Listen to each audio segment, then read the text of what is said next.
الحمدللہ رب العالمین والصلاة والسلام علی سید الانبیاء والمرسلین اعوذ باللہ من الشیطان الرجیم بسم اللہ الرحمن الرحیم۔ اللہ کے نام سے شروع کرتی ہوں جو بہت ہی مہربان اور نہایت ہی رحم کرنے والا ہے۔ روحانی وظائف چینل کی طرف سے تمام ویورز کو السلام علیکم ورحمۃ اللہ وبرکاتہ۔ میں اپنا چینل روحانی وظائف کے ساتھ آج آپ کی خدمت میں رمضان المبارک میں اولاد کے حصول کے لیے ایک بہت ہی خاص اور مجرب وظیفہ لے کر حاضر ہوئی ہوں۔ جیسے کہ پہلے بھی میں نے اس طرح کے اور بھی بہت سے وظائف آپ لوگوں کے سامنے پیش کیے ہیں، تو آج رمضان المبارک کی مبارک گھڑیوں میں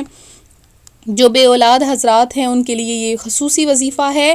آپ لوگ یہ وظیفہ کریں، انشاءاللہ تعالی اللہ تبارک و تعالی کے کرم سے اولاد کی نعمت سے سرفراز ہو جائیں گے۔ تو فرمان مصطفیٰ صلی اللہ علیہ وآلہ وسلم ہے،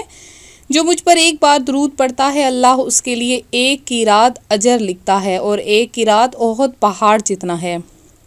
اس کے علاوہ رمضان المبارک کی مبارک گھڑیوں سے آپ مستفید ہو رہے ہیں۔ رمضان المبارک بہت ہی بابرکت ہے، اس میں نیکیوں کا ثواب 2 گنا کر دیا جاتا ہے، نفل کا ثواب فرض کے برابر کر دیا جاتا ہے۔ حضرت سیدنا ابو سعید خدری رضی اللہ تعالیٰ عنہ سے روایت ہے کہ مکی مدنی سلطان رحمت عالمیان صلی اللہ علیہ وآلہ وسلم کا فرمان رحمت نشان ہے کہ جب ماہ رمضان کی پہلی رات آتی ہے تو آسمانوں کے دروازے کھول دیے جاتے ہیں اور آخری رات تک بند نہیں ہوتے۔ جو کوئی بندہ اس ماہ مبارک کی کسی بھی رات میں نماز پڑھتا ہے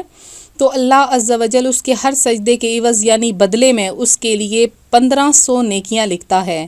اور اس کے لیے جنت میں سرخ یاقوت کا گھر بناتا ہے۔ پس جو کوئی ماہ رمضان کا پہلا روزہ رکھتا ہے تو اس کے سابقہ گناہ معاف کر دیے جاتے ہیں اور اس کے لیے صبح سے شام تک 70,000 فرشتے دعائیں مغفرت کرتے رہتے ہیں۔ دن اور رات میں جب بھی وہ سجدہ کرتا ہے اس کے ہر سجدے کے بدلے اسے جنت میں ایک ایسا درخت عطا کیا جاتا ہے کہ اس کے سائے میں گھوڑے سوار 500 برس تک چلتا رہے لیکن وہ راستہ ختم نہیں ہوتا ہے۔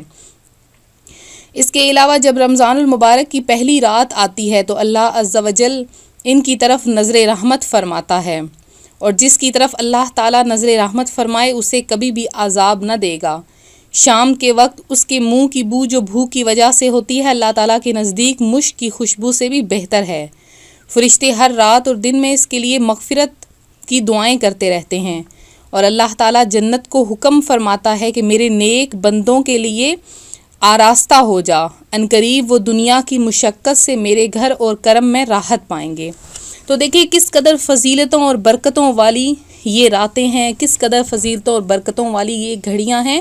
ایک بات جو بہت اہم ہے وہ میں آپ کو بتاتی چلوں، اگر آپ کے دلوں میں کوئی خواہشات ہیں، کوئی آپ کئی سالوں سے اپنے دل میں کوئی جائز خواہشات لیے پھر رہے ہیں تو خوش ہو جائیے کہ یہ ماہ مبارک آپ کی خواہشات پورے کرنے کا مہینہ ہے۔ فرمان مصطفیٰ صلی اللہ علیہ وآلہ وسلم ہے کہ افطار کے وقت ایک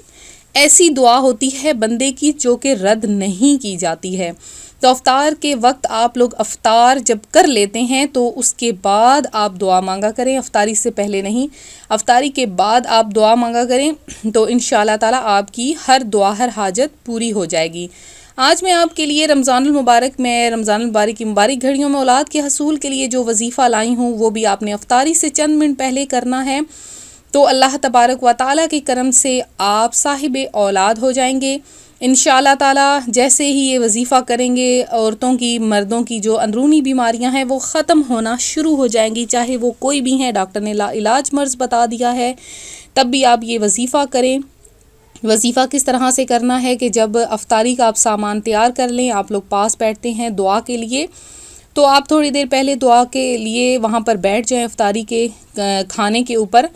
اور جس بہن نے یا جس بھائی نے اپنے لیے یہ وظیفہ کرنا ہے تو اپنے کھانے کی جو چیزیں ہیں جو افطاری کرتے ہیں چند چیزیں اس میں سے آپ اپنی پلیٹ میں نکال لیں اور اس کے اوپر آپ اول آخر 11 مرتبہ درود پاک پڑھیں،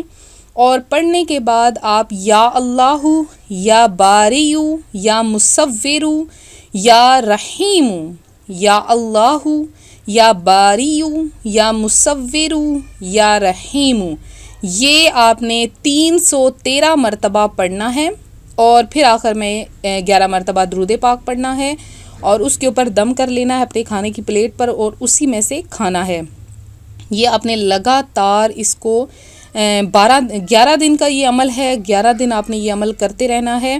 اور اگر چاہیں تو آپ رمضان المبارک کے آخری دن تک یہ عمل کرتے رہیں، انشاءاللہ تعالی صاحب اولاد ہو جائیں گے، اندرونی جسم کی جتنی بیماریاں ہیں وہ ختم ہو جائیں گی۔ دوائی سمجھ کر اس کو آپ نے کھانا ہے، اور مکمل کھانا ہے، بالکل بھی چھوڑنا نہیں ہے۔ انشاءاللہ تعالی آپ کی ہر دعا حاجت قبول ہو جائے گی۔ تو میں امید کرتی ہوں میرا آج کا یہ روحانی وظیفہ آپ کو پسند آیا ہوگا۔ اسی طرح سے مزید روحانی وظائف حاصل کرنے کے لیے ہمارا چینل ضرور جوائن کریں، اور بیل آئیکن کا بٹن بھی پریس کریں تاکہ ہم جو بھی نئی ویڈیو اپلوڈ کریں بآسانی آپ تک اس کا نوٹیفیکیشن پہنچتا رہے۔ اور اس کے علاوہ جن بہنوں نے دعا میں حصہ لینا ہے، پیر شریف کے دن خصوصی دعا کا اہتمام کروایا جائے گا، اور اپنا نام آپ لوگ نیچے کمنٹ میں میسج کر دیں، انشاءاللہ تعالی آپ کا نام دعا میں شامل کر لیا جائے گا۔ تو ملتے ہیں اگلے وظیفے کے ساتھ، اپنی دعا میں یاد رکھیے گا، اپنا خیال رکھیے گا، فی امان اللہ۔